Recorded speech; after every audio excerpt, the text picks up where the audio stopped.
Мұғалімдерге 4/6 скидка аз екен бұларға. Әлі 1 сағат бар. Бұл акцияның бітуіне автобустар түнгі сағат 12-ден жасайды. Просто на словах. Merhaba arkadaşlar, sizlerмен бірге мен Айдос. Бұл роликте мен сіздерге біз оқып жатқан Измир қаласындағы транспорттар жайында айтамын. Олардың бағасы қанша, қандай жеңілдіктер бар. Және де ролик соңында мен сіздерге автобустың кейбір минустарын және керек кеңестер айтатын боламын. Сол үшін роликті соңына дейін көріңіздер. Достар, Измирде общественный транспорттың барлық түрі бар десем артық емес. Себебі бұл жақта избан да бар, метро да бар, трамвай да бар, автобус да бар, паром да бар. Осының бәріне төлеу үшін тек мына бір карта ғана жеткілікті. Бірақ бұны тек Измирде ғана қолдана аласыз. Басқа қалаларға баратын болсаңыз, сол жақтың өзінің картасын алу керек болады.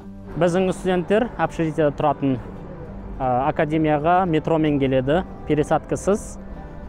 Мысалы, Иги-Юртта тұратын студенттер, олар Барнова станциясына мінеді, Юкселиште тұратындар ол бөлге станциясына мінеді. Сөйтіп, олар міне мынау Шанхая станциясы о жерден түседі. Сөйтіп, ана біздің академия жақын осыдан тіке жүреді. Светофордан кейін сол жақ бетте уже біздің академия. Ал квартирада тұратында студенттер бар. Мысалы, мен сияқты, олардың районына байланысты. Егер академиядан алыс болса, пересадка жасайтын болатын болса, бұл жақта пересадка жасайтындарға скидка қарастырылған. Қазір біз соны сіздерге көрсетеміз. Біз қазір группаластармен боулинг ойнауға шықтық. Бірінші боп метроға мінейік, қанша ақша алады. 4-7 лира алды. Қазір бізде сағат 6 ровно. Қазір осы бойынша есептейміз. 2 сағаттың ішінде басқа пересадкілер, олар арғарай скидкамен болу керек. Бізден қазір негізі оплата стандарт алып жатыр 4/70. Біз себебі қазір тіл курсын оқып жатырмыз. Біз студент емеспіз, біздің визамыз тіл курсы. Келесі жылы біз университетке түссек, бізге студентский виза береді, ол кезде бізге скидка қарастырылады. Обычно стоит 470. Öğrencilerге, студенттерге 1/64, мұғалімдерге 4/6 скидка аз екен бұларға. Келесі жылы біз 1/64-пен жүреміз бұйыртса.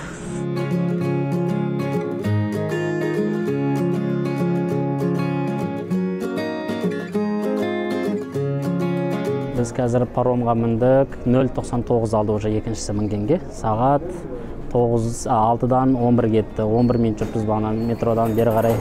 Кстати, бұл жақта паром ол да транспортқа жатады.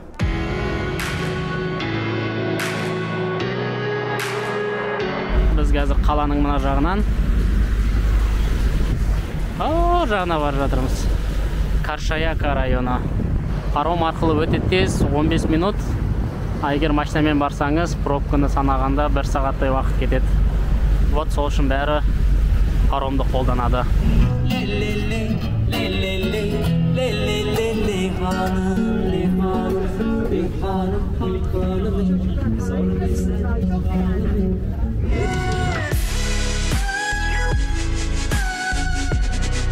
Біздің үшінші поездка 0.66 шықты. Сағат қазір 6:36. Қазір ары қарай тағы бір 15 минутта жүреміз. Неден бастап? Каршаякадан бастап. Неден? Шанхайдан бастап.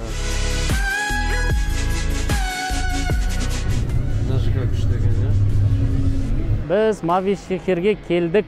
Қыздар қалай? Ана үйлер қарсай вообще күшті екен, современный.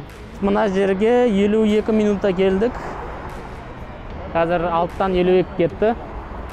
Егер біз осыдан кейін тағы бір маршрут қолданғанда, егерде метро ма, автобус ба, 4-ші поездка бізде тегін болатын еді. Әлі 1 сағат бар. Бұл акцияның бітуіне 2 сағат ішінде сіз біраз жер жүріп үлгересіз. Осы жерде айтып кететін нәрсе, бұл 2 сағаттық скидкаға избан кірмейді. Избан ол метродан үлкен поезд сияқты транспорт. Оның маршруты өте ұзын, 136 километр. 40-тан астам станциялары бар. оңтүстіктегі Аляга қаласынан солтүстіктегі Селчук қаласына дейін жүреді. Бағасына келетін болсақ, бір остановкаға 470, әрі қарай километрге байланысты қымбаттай береді. Мен өз басым Избанға только аэропорттан үйге қарай ғана мінгемін. Арасы 4 станция. Оған 5-те бір нәрсе, 5-те 40 па, сондай лира шықты.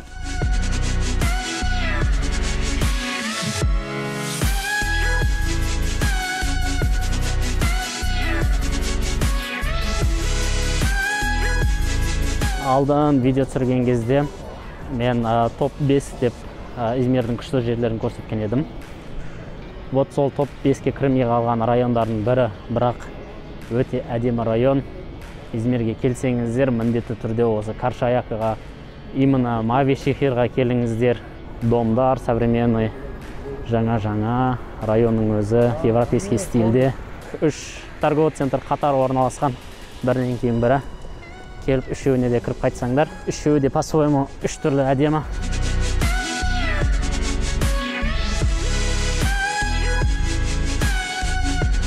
Кстати, осы Эге парктың ішінде суши бар. Қазақ қыз ашқан осы сушиді. Қазақстаннан келген қыз. Ішіндегі сушилар бізкіне ұқсайды тура. Соны жесек те болады.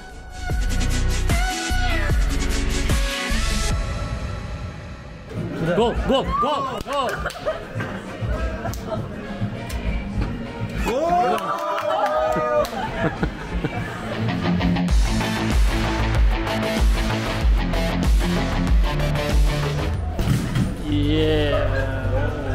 Істемей қалды адау. Сегін, короче, санап үлгіре алмай жатыр ғой.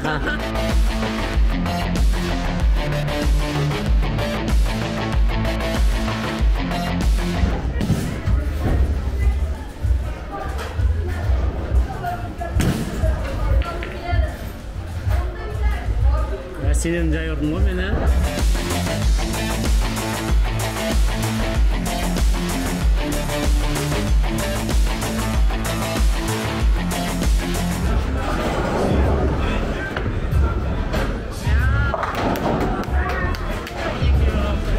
Алға жіберіп қоямын да, арттан шабамын ғой мен.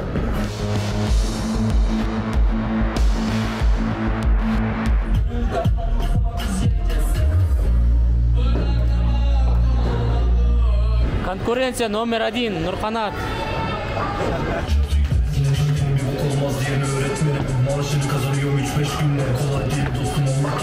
О, кетті. Страйк!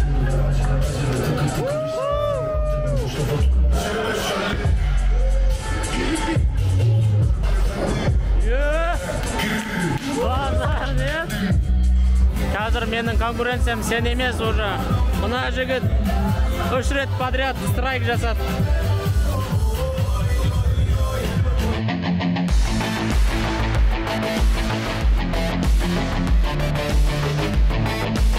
Так, бізде решающий соңғы күн. Жігіттер қалыспай жатыр, бірінен кейін бірі страйк жасап. Болды. Болды, кеттің сен, қан. Сен 3-ші орынсың бақ одан.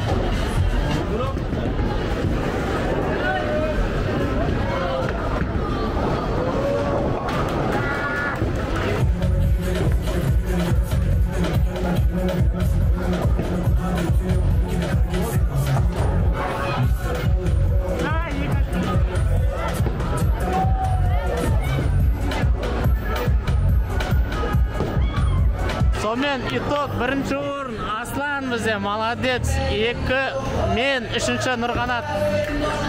Қыздардың арасында Камила бізде 1-ші орын. Достар, біз қазір қайттық. Бұйерде автобустар түнгі сағат 12 дейін жасайды. Просто на словах емес, реально 12 дейін жасайды. Потому что қазір қараңыздар, сағат 12-ден 2 кетті. Ал мына автобус қазір 10 минуттан кейін жүреді дейді. Сағат 12-ден кейін трамвайда жұмыс жасап тұр. Бұл жақта әр күн сағат 7 мен 8-дің арасында скидка бар. Яғни сіз 4-те 70 емес, ол кезде бірінші поездкаңыз үшін 2-де 22 төлейсіз. О 50% скидка ма? ары қарай екінші, үшінші поездкаңыз ары қарай қысқара береді. Ол өте жақсы. Егер сіздің жұмысыңыз сағат 7-ге дейін болатын болса, 7-те шығып, автобуспен үйге қайтсаңыз, өте арзан бағаға шығады.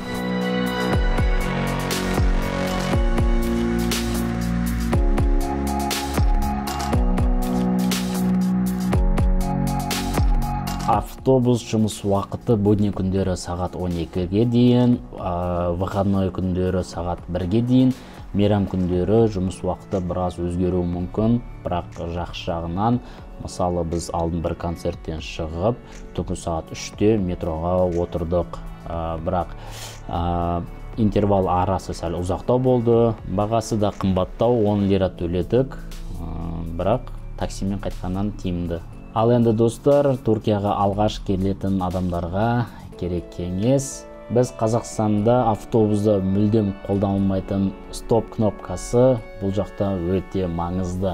Әр есіктің өзінің алдындағы стоп болады, соны баспасаңыз, мысалы сіз артқы жақта тұрсыз, түсейін деп жатсыз, остановкаға тоқтады, қарайсыз, бәрінің есігі ашылып, олар түсіп атады, сіз жабық есікте қалып қоясыз. Ал түнде кетіп баратсаңыз, сіздің остановкаңыздан ешкім түспейтін болса, ешкім кнопканы баспаған болатын болса, даже сіздің остановкаңызға тоқтамайды да. Мен өзім 2-3 рет өтіп кетіп, үйге жаяу қайтқан кездерім болған. Ал егер минустарға келетін болсақ, мен үшін қатты минус, ол біздегі оңай аппараты сияқты ақша төлейтін компостер. Бұл жақта только біреу ғана, тек алдында тұрады, соны кірген кезде бәрі тек алдымен ғана кіреді. Егер кешкі уақыттарда адам көп болатын болса, очередь болып кетеді.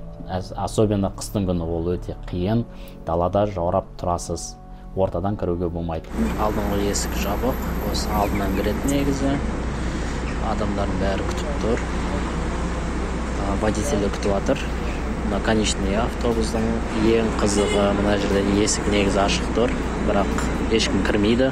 Бәрі тәртіпті сақтап, очередьте тұрып, сосын барып мына есіктен кіреді, алдынан как положено. Ендеше достар, келесі роликтерді күтеміз. Келесі роликте мен Галатасарай мен Барселонаның матчын түсіріп, соны көрсем деген үміттемін. Оған да ол уақытқа да аз қалды. Ендеше келесі кездескенше.